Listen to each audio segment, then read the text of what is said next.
to take profits, right? And the smart people are the ones who buy early, and they're the ones with all the profit. Coins move from weak to strong hands at the bottom and vice versa at the top. Tops occur due to the available float increasing from whales offloading to the point where the market cannot handle the increased supply and price falls. Because when you think about it, the tradable float is just the coins that get traded between people on the exchange. It's just traders. So there's two types of people in the market. There's people who buy and sell the tradable float, and there's people who move coins between here and here. Right? There's two types of people in the market. There's the day trader who keeps his money here, and then there's the investor who either increases or decreases the supply of the tradable float. So when you look at the volume of a coin, high volume, low volume isn't the only consideration. It's about who created that volume. Was the volume driven by a whale who has now increased the tradable float by 2%? Is the volume from a whale taking off 2% of the tradable float, and he's not going to sell until the price goes up 10x? So you have to try to use data like this data to understand what the volume, not just what the volume sort of means, but who is behind the volume. And this is an important concept to understand to identify time-based capitulation, because when prices are going sideways, you can use data, you can use on-chain analytics in order to determine who is buying, who is selling. So let's say you look at a coin and you see people who have been tracked as a smart wallet, as in someone who is, has a history of making money buying bottom, selling tops, and you find that they're buying another coin that's going sideways. You know for a fact, basically, that the coin that they're buying is not a tradable float coin. It's a coin that's now a dormant coin. So they are decreasing the float. And when the float is decreasing, when you can see the smart people are accumulating in a coin, you can basically confirm to yourself that, yep, the time-based capitulation is coming to an end. These people are betting on this being the bottom. Price is probably going to go up. They probably know something that I don't. And it's the same vice versa. At the top of the market, you see the really smart traders start to sell, or near the top. You have to ask yourself, oh, okay, this is not just any normal seller. This is a seller making the float bigger, which is bad. I don't like big floats, okay? So we've gone over that. Now, I read a book. I did a thread on Twitter like 4.5.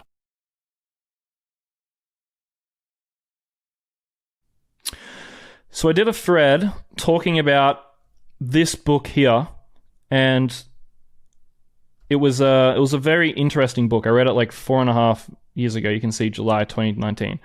And it relates to capitulation. So eventually a level is reached or some change in conditions appears, which causes these scale buying orders to be partially or entirely withdrawn and selling orders to be substituted on a scale up. Now, what they're referring to with the selling orders is there are all these orders to sell from dormant coins now going back onto the exchanges, right? It's the dormancy moving to the float. And the bull market will not go up much further after this change takes place. So it has now become easier to produce declines than advances, right? When there is a large amount of float, larger than normal, there is more coins that the traders have to basically be buying. There's more coins that these new investors have to be buying in order to make the price go up. Because when you think about it, right? This is actually, I just remembered this.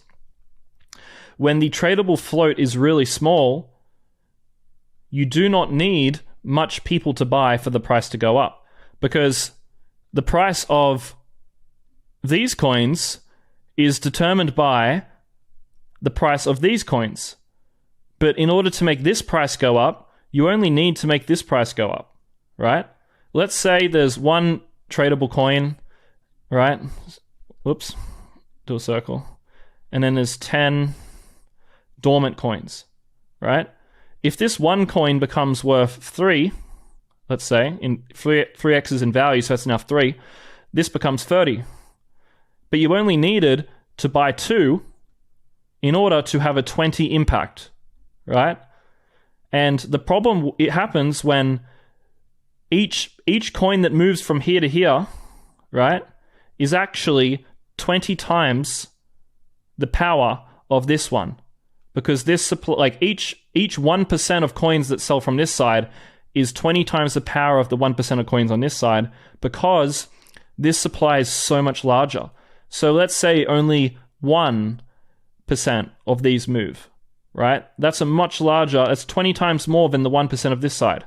So this is the problem with when coins move from the dormant to the float. It's creating pressure and it's creating resistance for the price to go up. Okay? And this is why in crypto, a lot of coins, like for example, SWI will launch with only a very small float, because it's a lot easier for the price to go up. You can see here, the market cap is 600 million and the fully diluted valuation is 6 billion. So it's only a 10% of the supply is available to purchase. So it's a 1 to 10 ratio.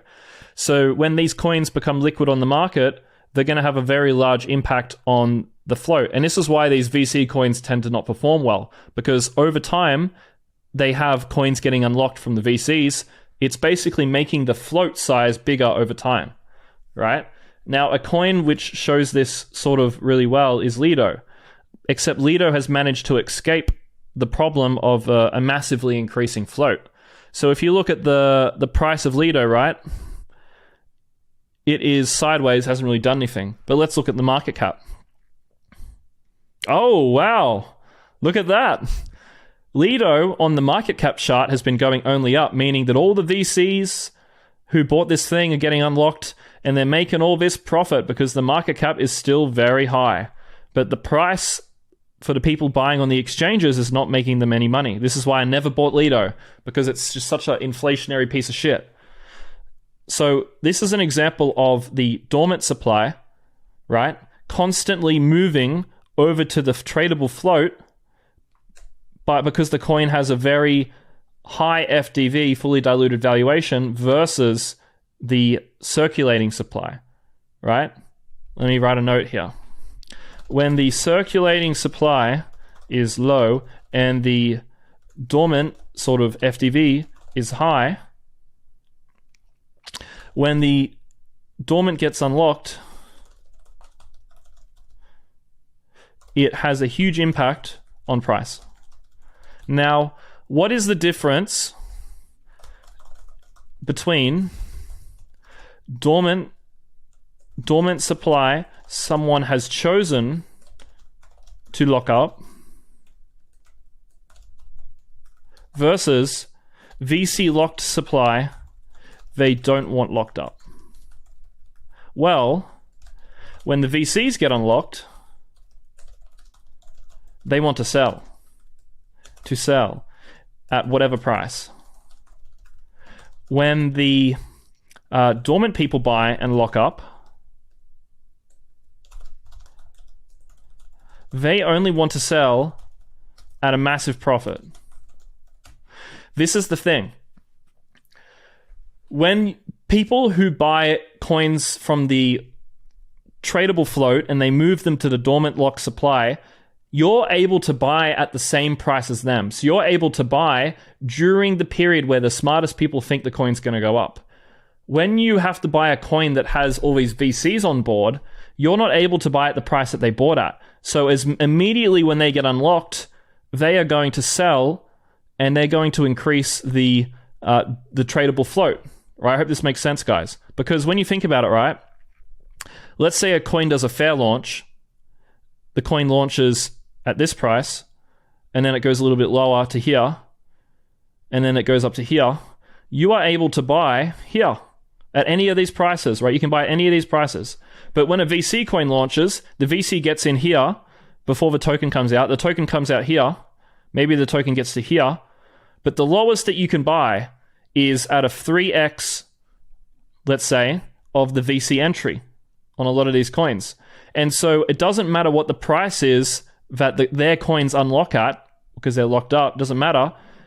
They will massively increase the tradable float because they're at a massive profit. So that makes, but the VC game is not good when you buy VC coins because they have an unfair advantage during the accumulation process, which you do not have. That's why I do the VC game. That's why I do pre-sales. That's why in the mastermind we do all these pre-sales, because we become the VC and we get a competitive advantage. We get entries that no one else is able to get.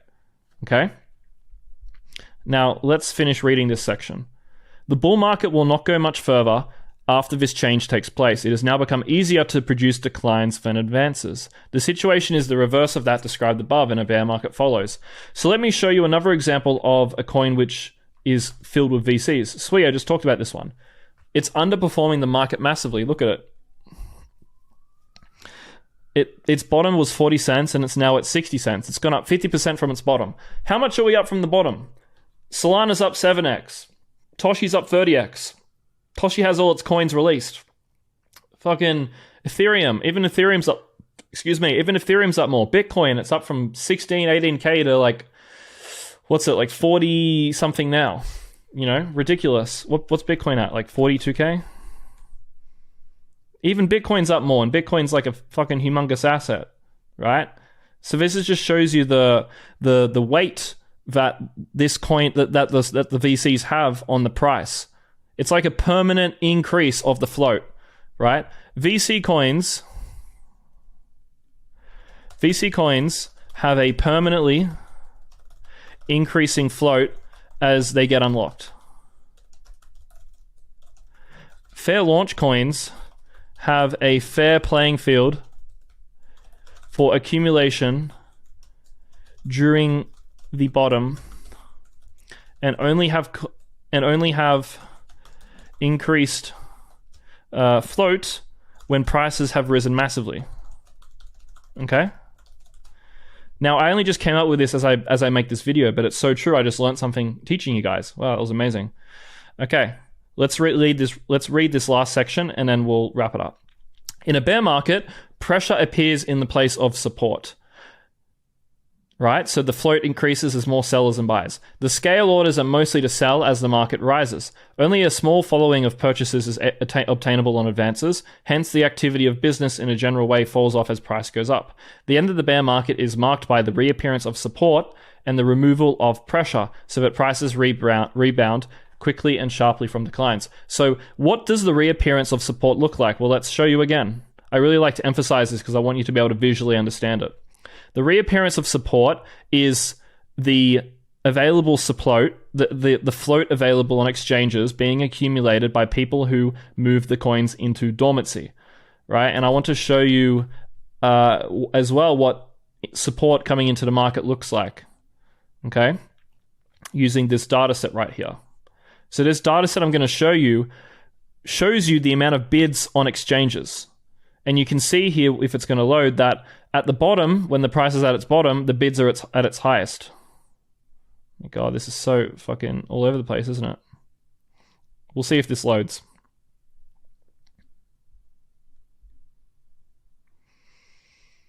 Oh, it's loading slowly. Anyway, you can see here that the green is the bids, the lower it is, the more the bids there are. So the bottom forms when you have the reappearance of support, which is bids, and the removal of pressure, so the decrease of the float and the increase of the dormancy. Okay? Where's this photo at?